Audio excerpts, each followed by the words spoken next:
네, 여러분 안녕하십니까. 9월 22일 월요일 아침 매일 성경 묵상 함께 나누겠습니다. 오늘은 역대하 6장 끝부분인데요. 26절에서 42절까지 말씀을 함께 살펴보겠습니다. 제가 앞부분을 읽어드립니다. 만일 그들이 주께 범죄함으로 말미암아 하늘이 닫히고 비가 내리지 않는 주의 벌을 받을 때 이곳을 향하여 빌며 주의 이름을 인정하고 그들의 죄에서 떠나거든 주께서는 하늘에서 들으사 주의 종들과 주의 백성 이스라엘의 죄를 사하시고 그 마땅히 행할 선한 길을 가르쳐 주시오며 주의 백성에게 기업으로 주신 주의 땅에 비를 내리시옵소서. 아멘. 마지막 끝절을 한 번 더 읽겠습니다. 끝절로 가봅니다. 42절입니다. 여호와 하나님이여 주의 기름 부음 받은 자에게 얼굴을 돌리지 마시옵고 주의 종 다윗에게 베푼 은총을 기억하옵소서. 아멘. 오늘 본문의 내용을 중심으로 누구든지 와서 하나님을 만나는 곳, 누구든지 와서 하나님을 만나는 곳이라는 제목으로 말씀을 증거하겠습니다. 솔로몬 성전을 완공해놓고 하나님께 영광을 돌리고 다시 백성을 향하여 이 성전이 어떠한 기능이 있는지 오늘 상세하게 그 이야기를 하는 것을 보게 됩니다. 그래서 성전 건축의 그 건물의 어떤 내용보다도 성전에서 어떻게 기도하고 또 어떻게 하나님께 나아가 간구하면 응답이 있는지 강조하면서 이 성전은 만민이 기도하는 집이다 이렇게 표현하고 있습니다. 그래서 오늘 제목처럼 누구든지 와서 하나님께 기도하고 하나님을 만날 수 있는 곳이 바로 성전의 기능이라고 말씀하고 있습니다. 사랑하는 여러분, 교회는 누구든지 올 수 있는 곳이고 또 누구든지 와야 하는 곳이고 또 그곳에 와서 누구든지 예배드리고 기도할 때 하나님의 응답을 받게 되고 하나님의 자녀로 택함을 받게 된다는 것이죠. 그래서 어제부터 계속해서 어제 끝에 부분부터 오늘까지 계속해서 어떤 경우에 어떻게 기도할 것인가 이렇게 나옵니다. 그래서 오늘 또 26절부터 31절까지는 재난을 겪었을 때 어떻게 기도하고 그 다음에 이 32절부터는 이방인들 즉 이스라엘 민족이 아닌 자들이 와서 기도하여도 하나님의 이름을 부르고 기도할 때 이스라엘과 똑같은 효과를 갖게 되어 있는 곳이다. 즉 만민이 와서 기도할 수 있는 곳이다. 이것을 통해 이미 그리스도 안에서 만민을 구원하시고자 하는 하나님의 뜻이 솔로몬 때도 드러나고 있습니다. 그리고 세 번째로는 오늘 보면 34절부터 전쟁에 나설 경우에 승리를 달라는 간구와 또 네 번째는 36절부터 적국의 포로로 우리가 끌려갔을 때 그것에서 기도할 때 다시 돌아오게 해달라는 기도입니다. 그리고 마지막 다섯 번째는 40절부터 하나님의 임재와 은총을 간구하는 것을 보게 됩니다. 그냥 건물만 덜렁 있고 하나님이 거기서 임재하지 아니하고 거기서 응답의 은혜가 없다면 그것은 이미 성전의 기능이 마비된 것이죠. 예수님이 이 땅에 오셨을 때 이 성전이 장사치들로 넘쳐나고 있었습니다. 비둘기 팔고 돈 바꿔주고 막 이것이 성전 안에 횡행하는 것을 보고 채찍을 만들어서 그들을 다 쫓아내면서 하신 말씀도 오늘 솔로몬의 말처럼 이 아버지의 집은 만민이 기도하는 집이라고 외치셨습니다. 그러니까 이 땅에 하나님의 임재와 또 하나님 모실 수 있는 그 영적 성전인 교회의 기능은 기도하는 곳입니다. 확장해보면 예배하는 곳이지 이 세상의 모임처럼 여기서 무슨 교제하는 그러한 곳도 아니고 비즈니스를 위해서 오는 것도 아니고 우리의 구원을 위해 또 우리가 기도하러 찬양하고 예배하러 오는 것이 바로 교회 공동체가 되어야 되고 또 그렇게 영적 성전으로 지어져야 한다고 오늘 말씀하고 있는 것입니다. 사랑하는 여러분, 그래서 오늘 보면요, 한 개씩 살펴보면 재난이 있을 경우에 와서 기도한다는 것이죠.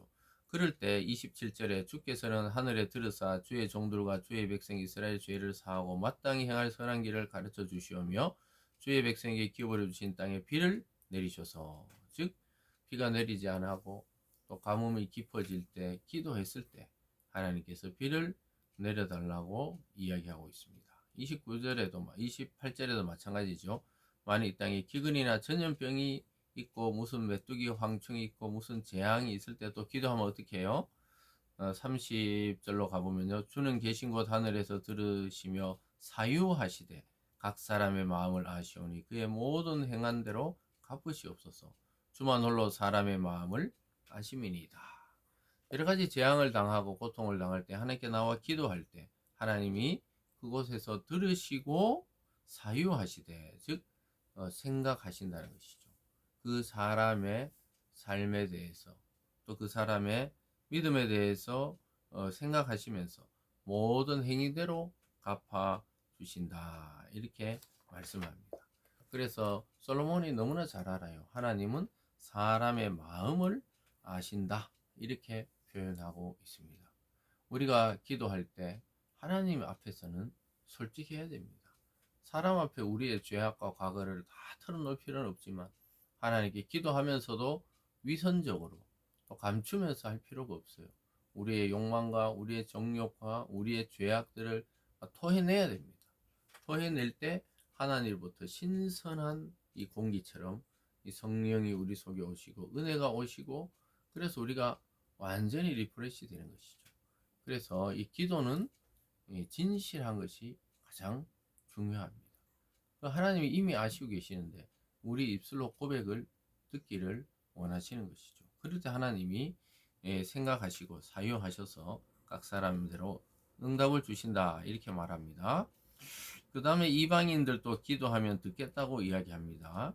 거기 보면요 33절에 보면요 32절입니다. 주는 계신 곳 하늘에서 들으시고 모든 이방인이 주께 부르짖는 대로 이루사 땅의 만민이 주의 이름을 알고 주의 백성 이스라엘처럼 경외하게 하시오며 또 내가 건축한 이 성전을 주의 이름으로 일컫는 줄 알게 하옵소서.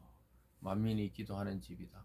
이방인들도 와서 기도하고 막 응답을 누리면서 이 건축한 곳에 하나님의 이름이 있는 줄 깨닫게 하고 하나님의 존재를 알고 구원받게 해달라고 이야기하고 있습니다. 그리고 마찬가지입니다. 전쟁에 나갈 때 34절부터 이어지고 있고요. 전쟁에 나가서 기도할 때 어떻게 해요? 마지막 35절입니다. 주는 하늘에서 그들의 기도와 간구를 들으시고 그들의 일을 돌보시옵소서. 그러니까 들어달라는 거예요. 응답에 대한 간구를 하고 있습니다. 만약에 져서 적군의 포로로 끌려갈 경우의 내용이 36절부터 나오고 있습니다. 그래서 거기 보면요 39절에 주는 계신 곳 하늘에서 그들의 기도와 간구를 들으시고 그들의 일을 돌보시며 주께 범죄한 주의 백성을 용서하옵소서. 참 하나님께 범죄했지만 다시 돌아와서 하나님 앞에 설 수 있도록 해달라고 기도하고 있습니다. 이스라엘이 정말 나중에 타락하고 하나님을 배반해서 결국 바벨론에 또 끌려가기도 하고 또 멸망당하기도 하고 이런 일을 겪으면서 눈물로 기도하는 세월이 있었습니다. 그때 하나님에게 상달되어서 그들을 다시 회복시켜 주시는 장면들이 나중에 다 나오는 장면들입니다. 그리고 마지막으로는 하나님이 그 성전에 늘 임재하고 또 은혜를 내려달라고 기도하는 것을 보게 됩니다. 40절로 가볼까요? 나의 하나님이여 이제 이곳에서 하는 기도에 눈을 드시고 귀를 기울이소서. 여호와 하나님이여 일어나 들어가사 주의 능력의 계와 함께 주의 평안한 처소에 계시옵소서. 여호와 하나님이여 원하건대 주의 제사장들에게 구원을 있게 하시고 또 주의 성도들에게 은혜를 기뻐하게 하옵소서. 사랑하는 여러분, 성전의 핵심은 하나님의 임재의 장소는 하나님의 법궤가 있는 지성소가 핵심이었습니다. 그곳에 하나님이 늘 계시기를 솔로몬은 간구하고 있습니다. 저와 여러분의 마음속 깊은 곳에 임재해 계시는 이 성령 하나님의 영이신 성령이 저와 여러분을 통치하고 인도하고 보호하고 깨닫게 하시기를 우리 날마다 기도해야 됩니다. 문득문득 올라오는 우리 스스로의 생각과 또 감정과 또 그런 기질로는 하나님의 일을 할 수가 없어요. 하나님의 영이신 성령이 우리 속에 오시고 그분의 인도를 따를 때 정확한 판단과 지혜와 또 정확한 이 미래 비전을 하나님께서 우리에게 보여주시는 것이죠. 그래서 오늘 이 솔로몬의 간구처럼 누구든지 와서 기도하면 하나님이 만나 주신다는 사실을 우리는 깨달아야 하겠습니다. 그래서 교회와 또 여러분이 계신 곳이 하나님 만나는 장소가 되고 만민이 기도하는 집이 되기를 주님의 이름으로 축원합니다. 기도하겠습니다. 사랑의 하나님 아버지, 누구든지 주께 와서 기도하면 응답해 주신다고 약속하고 있습니다. 하나님 아버지, 오늘도 하나님의 말씀을 따라 살게 하여 주시고 그 말씀을 우리 마음속에 모시고 성령 충만함으로 성령을 따라 하나님의 일을 감당하는 저희들 되게 하시고 날마다 응답을 받아 누리는 우리들 다 되게 하여 주시옵소서. 감사드리며 예수님 이름으로 기도드리옵나이다. 아멘.